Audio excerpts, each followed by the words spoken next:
Hi friends, ఈరోజు వార్తల్లో నిలిచిన ఇంటర్నేషనల్, నేషనల్, స్టేట్కి సంబంధించిన కరెంట్ అఫైర్స్తో పాటు sports, persons, science and technology, మిగతా అంశాల గురించి చర్చించుకునే ముందు మన తొలి టాపిక్ ఈరోజు బెల్జియంలో యూరోపియన్ యూనియన్ పార్లమెంటు వద్దకు ట్రాక్టర్లతో తరలివచ్చిన వ్యక్తులు నిరసనలు చేశారు. పోలీసులపై బాణసంచాలు కురిపించారు. పెట్రోలు, ఎరువుల ధరలపైన రైతన్నలు భగ్గుమన్నారు. దీనికి సంబంధించి ఉక్రెయిన్, రష్యాల మధ్య యుద్ధం కారణంగా పెట్రోలు, ఎరువుల ధరలు ఇబ్బడిముబ్బడిగా పెరిగి మా బతుకులు నాశనమయ్యాయంటూ, వ్యవసాయం ముందుకు సాగడం లేదంటూ, ధరల్ని తగ్గించేందుకు కృషి చేస్తారా లేదా అంటూ యూరోపియన్ యూనియన్ నేతలపైన రైతులు తీవ్రమైన ఆగ్రహం వ్యక్తం చేసి ఆందోళనకారులు ట్రాక్టర్లతో భారీ ఎత్తున ర్యాలీగా వచ్చారు. వీటికి సంబంధించి కొన్ని చోట్ల ఎండుగడ్డి భూములను తగులబెట్టడంతో పాటు పార్లమెంటు పక్కన ఉన్న చెట్టును ఒక ఆందోళనకారుడు కూల్చేందుకు ప్రయత్నిస్తుండగా అతనికి పోలీసులు అడ్డుకున్నారు. రష్యాతో పోరాడుతున్న ఉక్రెయిన్కు ఆర్థిక సహాయం అందించడం నేపథ్యంలో EU సమ్మిట్ నేతలు దృష్టి పెట్టారు. ఈ సమస్యలతో పోరాడడానికి, పరిష్కారాలు చేపట్టడానికి రైతులు మొదలుపెట్టిన నినాదాలు చేశారు. పెద్ద పెద్ద నినాదాలు. 50 మిలియన్ యూరోలకు మద్దతుగా ప్యాకేజీగా ఇవ్వాలంటూ EU నేతలు హడావుడిగా నిర్ణయాలు తీసుకోవడం పైన వీరు నిరసన వ్యక్తం చేశారు. ప్రసవ సమయాల్లో తల్లుల కోసం సిజేరియన్ శస్త్రచికిత్సలు తగ్గించడానికి ప్రపంచ ఆరోగ్య సంస్థ పురిటి నొప్పుల మార్గదర్శకాలకు తోడ్పడతామని భారత్లో జరిగిన అధ్యయనం ద్వారా తెలిపారు. ఈ మార్గదర్శకాలను లేబర్ కేర్ గైడ్ LCGగా వ్యవహరించారు. ప్రపంచంలో మొట్టమొదటిసారిగా భారత్లోని 4 ఆసుపత్రుల్లో ఈ లేబర్ కేర్ గైడ్ LCGని ప్రయోగాత్మకంగా అమలు చేశారు. ప్రసవ సమయంలో సాధారణ సంరక్షణకు LCGకి మధ్య తేడాను గమనించారు. ఇక ప్రపంచవ్యాప్తంగా ఇప్పుడు ప్రతి 5 ప్రసవాల్లో 1 సిజేరియన్ శస్త్రచికిత్స ద్వారా జరుగుతున్నాయంటూ మన ముందు ప్రతి 3 ప్రసవాల్లో 1 సిజేరియన్ కానుందని WHO హెచ్చరించింది. సిజేరియన్ పద్ధతిని అనవసరంగా ఉపయోగిస్తుంటే దీనికి కారణం LCG మార్గదర్శకాలు అనుసరిస్తే అనవసర శస్త్రచికిత్సలు తగ్గుతాయంటూ భారత్, అర్జెంటీనాలోని ఆసుపత్రులు, విశ్వవిద్యాలయాలు, పరిశోధన సంస్థల సంయుక్త అధ్యయనం ద్వారా వీటిని సూచించారు. దీనికి ఆస్ట్రేలియాలోని బర్నెట్ సంస్థ ఆచార్యుడు జాషువా వోగెల్ సారథ్యం వహించారు. జనవరి 22న ప్రారంభమైన ఉత్తరప్రదేశ్లోని అయోధ్య రామాలయము. ఈ రామాలయంలో రామమందిరానికి భక్తజనం పోటెత్తుతున్నారు. ప్రాణప్రతిష్ఠ కార్యక్రమం ముగిశాక 11 రోజుల్లో దాదాపుగా 25 లక్షల మంది బాలరాముణ్ణి దర్శించుకున్నట్లు అధికారులు వెల్లడి చేశారు. దీనికి సంబంధించి ఆలయ హుండీకి 11 కోట్ల మేర విరాళాలు అందినట్లు తెలిపారు. భక్తుల రద్దీ కారణంగా ఆలయ నిర్వాహకులు దర్శన సమయాలను ఇటీవల పొడిగించారు. ఉదయం 6 గంటల నుంచి రాత్రి 10 గంటల వరకు దర్శన సమయాన్ని కేటాయించారు. స్వదేశీ పరిజ్ఞానంతో రూపొందిన హరిత చోదక వ్యవస్థ భూకక్షలో విజయవంతంగా తన సత్తాను చాటిందని రక్షణ శాఖ తెలిపింది. అంతరిక్ష పరిరక్షణ పరిజ్ఞానంలో ఇది పెద్ద ముందడుగానే పేర్కొంది. ఈ చోదక వ్యవస్థను రక్షణ పరిశోధక అభివృద్ధి సంస్థ అయిన DRDO ఆధ్వర్యంలో టెక్నాలజీ డెవలప్మెంట్ ఫండ్ కింద రూపొందించారు. దీనివల్ల భూ దిగువ కక్షల్లో విషతుల్యం కాని పర్యావరణ అనుకూల చోదక వ్యవస్థను ఉపయోగించడానికి వీలైందని అధికారులు వివరించారు. ఈ ప్రాజెక్టు కింద 1 న్యూటన్ శ్రేణి హరిత మోనో ప్రొపల్లెంట్ థ్రస్టర్ను అభివృద్ధి చేశారు. ఈ బాధ్యతను బెంగళూరుకు చెందిన బెల్లాట్రిక్స్ ఏరోస్పేస్ ప్రైవేట్ లిమిటెడ్ చేపట్టింది. ఈ సంస్థకు DRDO మార్గనిర్దేశకం చేసింది. ఈ థ్రస్టర్ను PSLV C-58 రాకెట్ ద్వారా ప్రయోగించి ఒక మైక్రో ఉపగ్రహాన్ని అమర్చారు. ఈ శాటిలైటు నిర్దిష్ట కక్షలో ఉంచడానికి ఈ ఇంజన్ సహాయపడింది. భారత అంతరిక్ష పరిశోధన సంస్థ ఇస్రోకు చెందిన ఇస్ట్రాక్ కేంద్రం ద్వారా సేకరించిన దీని డేటాను శాస్త్రవేత్తలు తాజాగా పరిశీలించారు. అన్ని అంశాల్లో ఈ హరిత చోదక వ్యవస్థను తమ అంచనాలకు మించి పనిచేసిందంటూ అధికారులు తెలిపారు. తెలంగాణ రాష్ట్రంలో కొలువుదీరిన కాంగ్రెస్ ప్రభుత్వము నేడు ఇంద్రవెల్లిలోని తెలంగాణ పునర్నిర్మాణ సభను ఏర్పాటు చేయనుంది. లోక్సభ ఎన్నికల శంఖారావం పూరించనున్న సీఎం రేవంత్ రెడ్డి కేష్లాపూర్ నాగోబా సన్నిధిలో అభివృద్ధి పనులకు భూమి పూజ చేశారు. ఇంద్రవెల్లి అమరులకు నివాళులు అర్పించనున్నారు. ఇంద్రవెల్లి సభలో తెలంగాణ జాతీయ ఉపాధి హామీ పథకం ఉద్యోగులకు పే స్కేల్ ఇవ్వాలని రాష్ట్ర ప్రభుత్వం నిర్ణయించింది. 3,874 మందికి లబ్ధి చేకూరనుంది.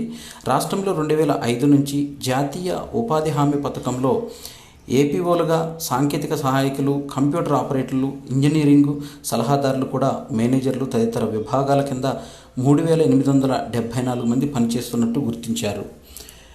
1వ తేదీన వేతనాలు జమ కావడానికి తన భార్య కూడా నమ్మలేదని చెప్తూ ఓ ఉద్యోగి, ప్రభుత్వ ఉద్యోగి ఎక్స్ వేదిక ద్వారా తెలిపారు. సీఎం రేవంత్ రెడ్డికి అందరు ఉద్యోగులు శుభాకాంక్షలు తెలిపారు. ఈరోజు ఆదిలాబాదు జిల్లా ఇంద్రవెల్లి మండలంలోని నాగోబా జాతర శంఖాన్ని ప్రారంభించాలని 5 కోట్లతో నాగోబా దేవాలయ గోపురము, ఇతర అభివృద్ధి పనులకు శంకుస్థాపన, 6 కోట్లతో ఆలయ అభివృద్ధికి శంకుస్థాపన. ఈ విధంగా మధ్యాహ్నం 2 గంటలకు ఇంద్రవెల్లి అమరవీరుల స్మారక స్తూపానికి నివాళులు అర్పిస్తారు. ఇంద్రవెల్లి అమరవీరుల కుటుంబాలకు ఇందిరమ్మ ఇళ్ళు, ఇళ్ల పట్టాలు పంపిణీ చేస్తారు. స్వయం సహాయక సంఘాల ద్వారా 50 కోట్ల విలువ గల బ్యాంకు లింకేజీలను, చెక్కులను పంపిణీ చేయనున్నారు. ఇది నాగోబా జాతర సంబంధించిన ఆలయం. ఇది నకిలీ పత్రాలతో పాస్పోర్ట్లు పొందిన కేసు దర్యాప్తులో అక్రమాల డొంక కదులుతుంది. ఈ అక్రమదారులలో కీలక సూత్రధారైన అబ్దుల్ సత్తార్ ముఠా ఇప్పటివరకు పాస్పోర్టులు అత్యధికంగా శ్రీలంక వాసులవే అంటూ తెలంగాణ సిఐడి తాజా దర్యాప్తులో వెల్లడించింది. వీటిలో 95 శ్రీలంక వాసుల పేరిటే జారీ అయినట్లు వెల్లడించారు. ఈ కేసు దర్యాప్తు చేస్తున్న సిఐడి ఇప్పటివరకు ఏజెంట్లు, స్పెషల్ బ్రాంచ్ సిబ్బందికి పాత్ర గుర్తించే అధికారాలను వారి పాత్రను కూడా బహిర్గతమైంది. ప్రణబ్కు సిఐడి అరెస్టు చేయడం కలకలం రేపింది. తెలంగాణ, ఏపీ ప్రభుత్వాల విజ్ఞప్తి మేరకు నాగార్జున సాగర్ జలాశయం నుంచి తాగునీటి అవసరాలకు నీటిని విడుదల చేసేందుకు కృష్ణా బోర్డు చైర్మన్ శివనందన్ కుమార్ అనుమతులు జారీ చేశారు.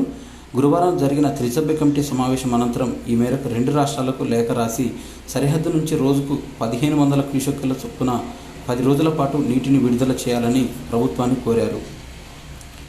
హైకోర్టు పబ్లిక్ ప్రాసిక్యూటర్గా సీనియర్ న్యాయవాది, హైకోర్టు బార్ అసోసియేషన్ అధ్యక్షుడు పల్లె నాగేశ్వరరావును నియమిస్తూ తెలంగాణ రాష్ట్ర ప్రభుత్వం గురువారం ఉత్తర్వులు జారీ చేసింది. ఆయనతో పాటు పొట్టిగారి శ్రీధర్ రెడ్డి, ఐవి సిద్ధివర్ధన, సొంటిరెడ్డి రాహుల్ రెడ్డి, మల్లోజల రామకృష్ణ, స్వరూప్ ఊరిలను ప్రత్యేక న్యాయవాదులుగా నియమిస్తూ మరో ఉత్తర్వు ఇచ్చింది. ప్రభుత్వం తరపున కేసులను వాదించడానికి 3 ఏళ్ల పదవీ కాల పరిమితితో వీరి నియామకం అనేది జరిగినట్టు ఉత్తర్వుల్లో పేర్కొన్నారు. కృష్ణా బోర్డుకు నీటి విడుదల అధికారము బోర్డుకే చెందాలని 45 మంది సిబ్బందిని కేటాయించనున్న 2 రాష్ట్రాలు కృష్ణా బోర్డు త్రిసభ్య కమిటీ సమావేశంలో ఒక నిర్ణయం తీసుకున్నారు. దీనిలో నాగార్జున సాగర్ పరిధిలోనే ఎక్కువ కాంపోనెంట్లను ఏర్పాటు చేశారు. తెలంగాణకు 9, ఏపీకి 6 కాంపోనెంట్లు ఏర్పాటు చేశారు.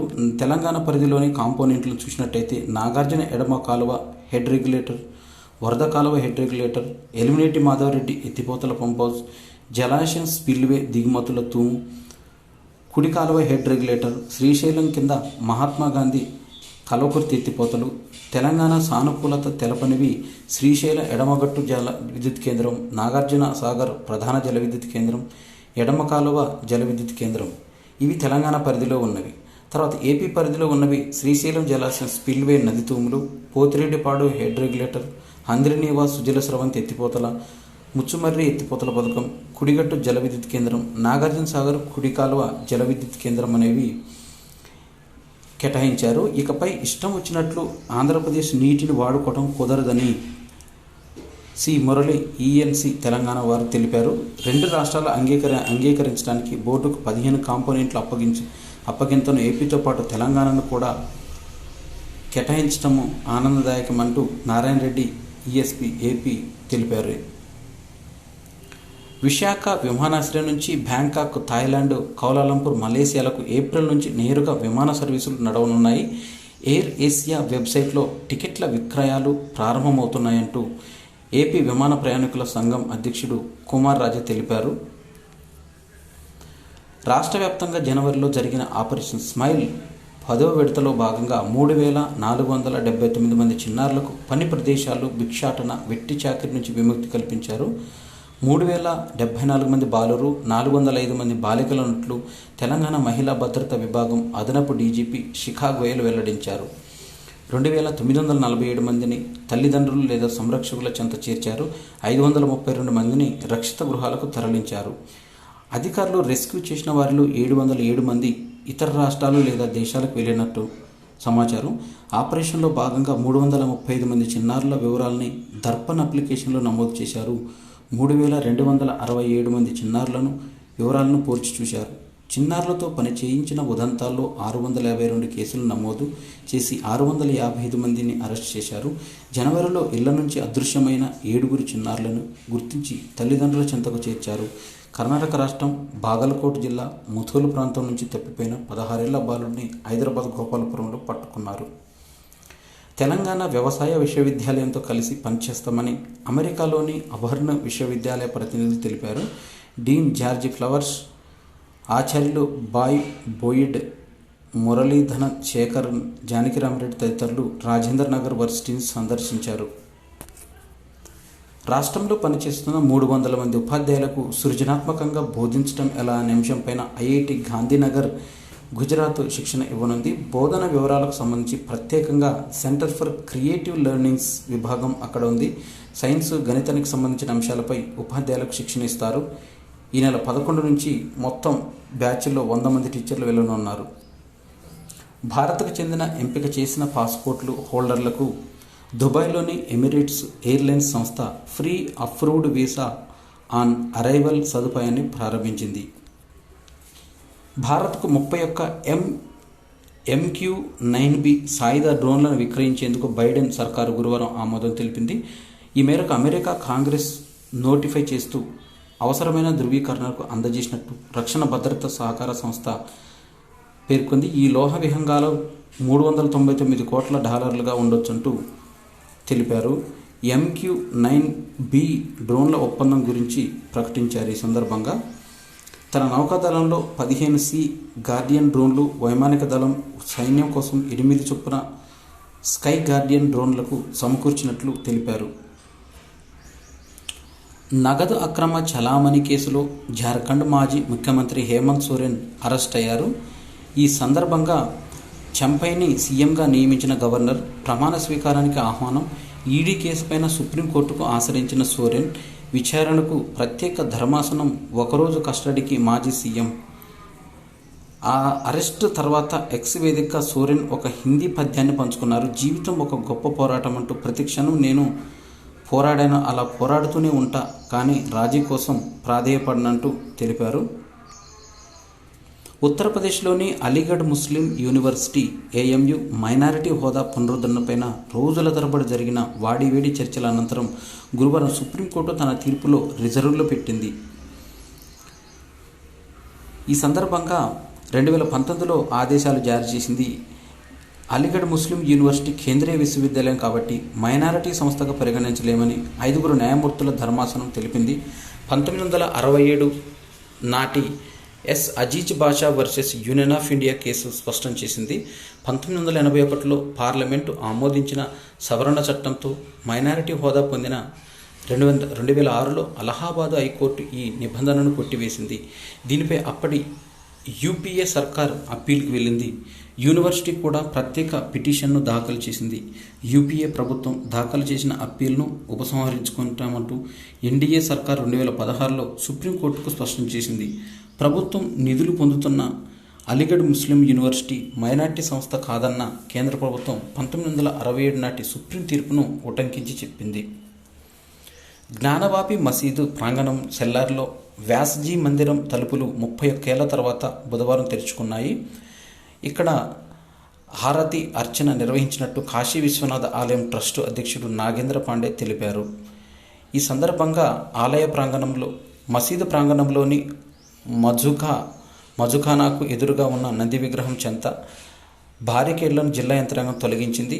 సెల్లార్లో పూజలకు వారం రోజులు ఏర్పాటు చేయాలని స్థానిక అధికారులు వారణాసి కోర్టు ఆదేశించగా గంటల వ్యవధిలోనే హడావిడిగా తలుపు తెరవాల్సిన అవసరం ఏంటంటూ సమాజ్వాదీ పార్టీ ఒక అధ్యక్షుడు అఖిలేష్ యాదవ్ ప్రశ్నించారు. వ్యాసజీ మందిరము పూజల నిర్వహణకు వారణాసి జిల్లా కోర్టు ఇచ్చిన ఉత్తర్వులు సవాల్ చేస్తూ అంజుమన్ ఇంతేజామియా మసీదు కమిటీ గురువారం సుప్రీంకోర్టులోని ఆశ్రయిస్తే ప్రయత్నం చేసింది. ఈ విషయాన్ని రిజిస్ట్రార్ సిజేఐ దృష్టికి తీసుకెళ్లగా అలహాబాద్ హైకోర్టుకు వెళ్లాలంటూ సూచించారు. భారత రాష్ట్ర సమితి అధినేత కేసీఆర్ గజ్వేల్ శాసనసభ్యుడిగా గురువారం ప్రమాణ స్వీకారం చేశారు. అసెంబ్లీ ఎన్నికలు ఫలితాలు ప్రకటించే నాటికి ఇతను గాయాల పాలై తుంటి ఎముకకు గాయాల పాలై నేపథ్యంలో శస్త్రచికిత్స చేశారు. ఆ కారణంగా కోలుకున్న తర్వాతనే ఆయన ప్రమాణ స్వీకారం కోసం అసెంబ్లీకి వచ్చారు. శాసనసభ ఆవరణంలో భారత రాష్ట్ర సమితి ఎమ్మెల్యేలు, ఎమ్మెల్సీలు, పార్టీ నేతలు స్వాగతం పలికారు. ప్రమాణ స్వీకారం అనంతరము మండలి చైర్మన్ గుత్తా సుఖేందర్ రెడ్డి కేసీఆర్కు శుభాకాంక్షలు తెలిపారు.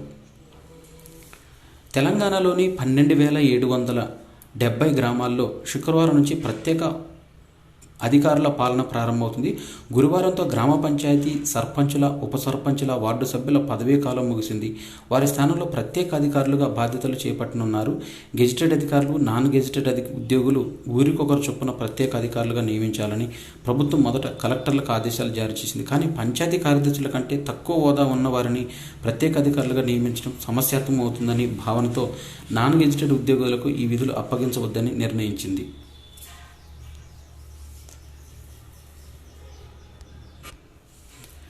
డేవిస్ కప్ పోరులో తలపడేందుకు 60 ఏళ్ల సుదీర్ఘ విరామం తర్వాత పాకిస్తాన్లో పర్యటిస్తున్న మన టెన్నిస్ జట్టుకు భారత హైకమిషనర్ ఆతిథ్యం ఇచ్చింది.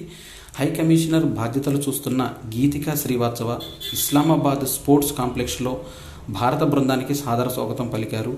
భారత జట్టుకు ఆతిథ్యం ఇవ్వడం గౌరవంగా భావిస్తున్నామంటూ ఈ పోరులో సత్తా చాటాలని కోరుకున్నారు శ్రీవాత్సవ చెప్పారు. డేవిస్ కప్కు ప్రపంచ గ్రూప్ 1 పోరులో భాగంగా ఫిబ్రవరి 3-4 తేదీల్లో పాక్తో భారత్ తలపడనుంది. Britain formula 1 star Lewis Hamilton Mercedes నుంచి ఫెరారీకి వెళ్ళబోతున్నాడా అని అంటే 2025లో అతను జట్టు మారుతున్నట్లు F1 ఫార్ములా 1 వర్గాలు అంచనా సమాచారం.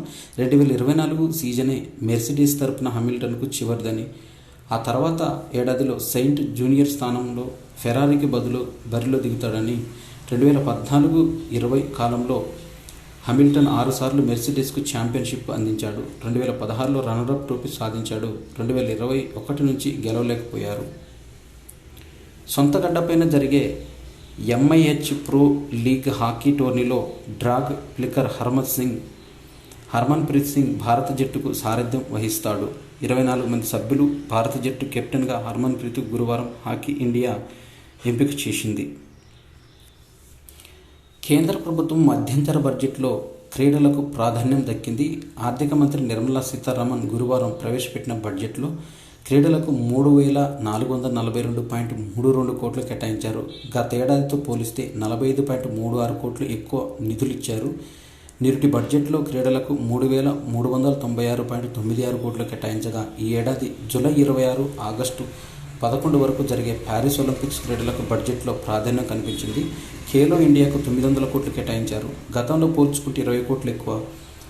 శిక్షణ శిబిరాలు, మౌలిక వస్తువుల ఏర్పాటుకు, పరికరాల కొనుగోలుకు సహా తదితర అవసరాల కోసం భారత క్రీడా ప్రాధికార సంస్థకు నిరుటి కంటే 26.83 కోట్లు పెంచుతూ 795.77 కోట్లను కేటాయించారు. జాతీయ క్రీడా సమాఖ్యకు 325 కోట్లు, జాతీయ డోపింగ్ నిరోధక సంస్థ నాడాకు 22.30 కోట్ల నిధులను ఇచ్చారు. ఇవి ఫిబ్రవరి 2, 2024కు సంబంధించిన కరెంట్ అఫైర్స్. ఈ వీడియో నచ్చినట్టయితే లైక్ చేయండి, షేర్ చేయండి, కామెంట్ చేయండి. నా ఛానల్ సబ్స్క్రైబ్ చేసుకోవడం ద్వారా నేను చేసే వీడియోస్ అన్నీ మీకు నోటిఫికేషన్ రూపంలో వెలువడతాయి. Thanks for watching.